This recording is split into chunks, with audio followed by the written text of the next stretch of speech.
Good morning, Patriots. Welcome back to this American Sunrise live from West Palm Beach, Florida. A little bit north there of that beautiful stadium, Hard Rock. Miami Hurricanes, Miami Dolphins.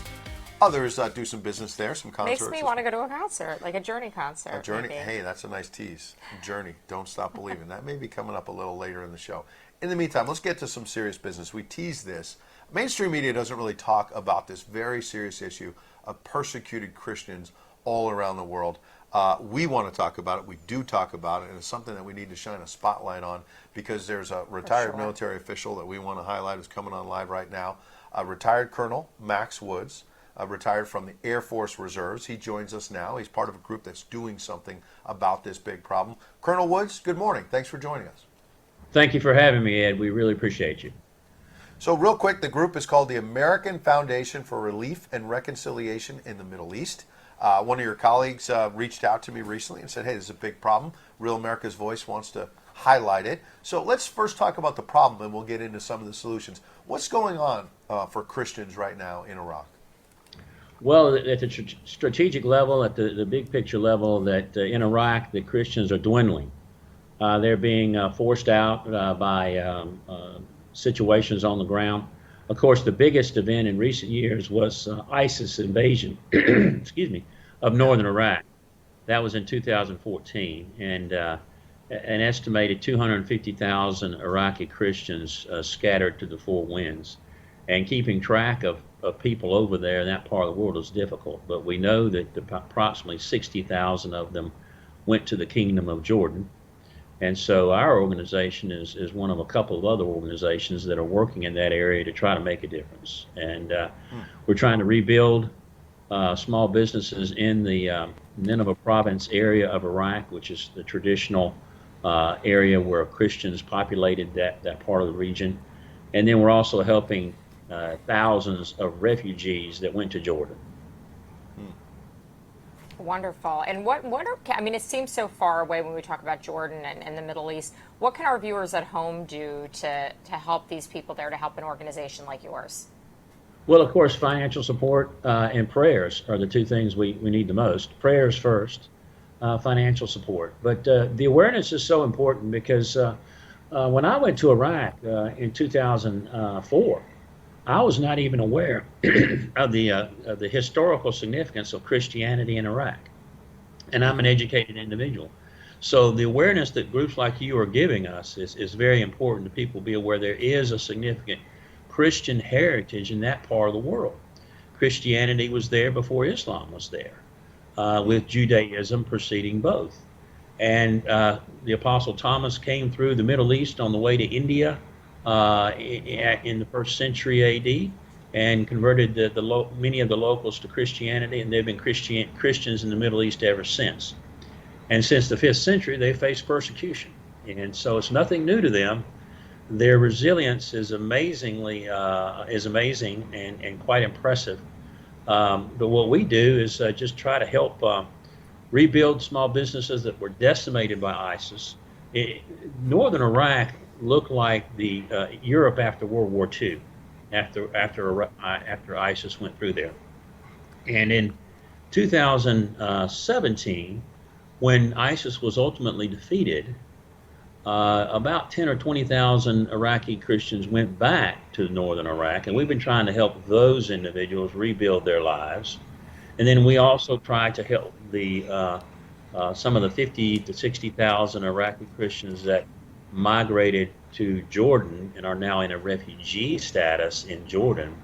We help them educational programs, health programs, food distributions, and rent assistance in a couple of situations. It's just a very, there's plenty of work to be done, and the laborers Absolutely. Yeah, and we have some photos, we'll sprinkle them in there, of your group on the ground helping Iraqis, but this is a problem throughout the Middle East, around the world. I'm looking at our live Getter chat. There's a woman in Arkansas saying, thank you, Rav, Real America's Voice, for addressing the persecution of Christians in the Middle East. Again, we're showing some of these photos now on the screen of what you're doing for children, young Christian children in there. But another viewer says, Liberty is Cool says, Lebanon used to have a very large Christian population before the Civil War there as well. I wonder if you can address that. And Karyn, did you? Yeah, see? I was going to say Denise Mahoney actually responded to that. She said, "My great grandma had to leave Lebanon because they were persecuting Christians." Yes, So I talk have an about aunt. a little context. Go ahead. Yeah, I have an aunt who was Lebanese ethnically, whose family fled right after World War II. It's a huge problem. What happens is that the radical Islam moves in wherever there's a power vacuum, and when you have political discord in that part of the world, whether it's Lebanon, whether it's Syria, whether it's Iraq, they move in, and the number one target for their evil is Christians. So even though Christians have always been a minority, they used to be about 20% of the population in the Middle East. Now these are broad figures, and it's hard to count people in that part of the world. But 20, 30 years ago, there were 20% of the population there, and now it's down to 3 or 4%, depending on which census data you look at. And that is not good for Christianity. That is not good for the world at large, and that is not good for the Middle East. And many of the moderate, peace-loving Muslims, government officials that we work with, they don't want to see Christians leave. They like the diversity. They like the contributions that Christians have made in the Middle East for years. These are pictures from our Olive Tree Center, if I can digress, Ed. This is our facility that we operate in Madaba, Jordan, and the women come in. They're living in slum apartments, and they'll come in. This is sort of their daily activities of making clothes, making mosaics, which is an art form unique to the Middle East. We distribute coupons there. That looks like the food coupons. They're being distributed that they can take and redeem in Christian-owned grocery stores in Jordan. And this is the food coupon distribution there in a church in Fuhais, Jordan. So we've had, there's a silver lining to this very dark cloud. The Christian community in Jordan has risen to the occasion. This is also at the Olive Tree Center. We had a celebration there a few years back. And at this center, we teach English to anyone that wants to learn English. That's very popular. This looks like an arts and crafts class that we teach to keep the young people engaged. Women do sewing, women do cooking, and they come and congregate with one another. They're like-minded in their faith, belief. They've gone through the same trauma of having to flee on foot with just a few hours' notice from the ISIS terrorists. And now you can see they look like normal children in an activity back in the States. So we've made progress, and there's some silver lining to this dark cloud.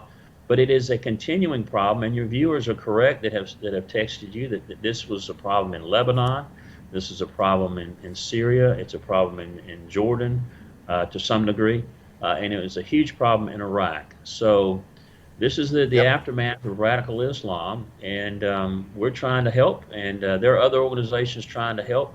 And I would encourage your viewers to look into us, American FRRME. We go by the acronym American FRRME. We have a website. There are other organizations that are doing good things over there too. We do a lot of partnerships. That's important in that part of the world, Ed. You have to work with other groups to get things happen, make things happen. Yeah. Our chat has been very active since you've been talking. A lot of questions in the chat. One of them is, are there missionaries over there turning people to Christianity right now? And are you taking care of those people? Are you working with those missionaries that might be able to get these people to find Christ over in Iraq?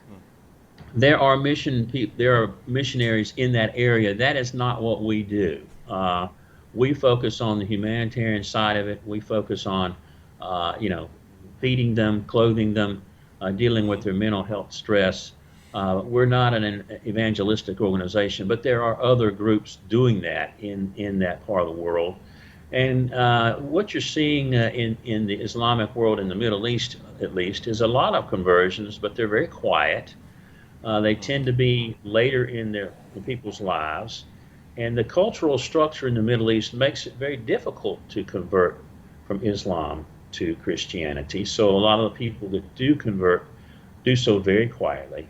And but that is not our charter. It's a wonderful charter to have, and there are organizations out there doing that. We cross paths with them, but we focus on the humanitarian aspect of the work. Well, it's great work indeed. Yeah, and the group is called the American Foundation for Relief and Reconciliation in the Middle East. The man is Colonel Max Woods.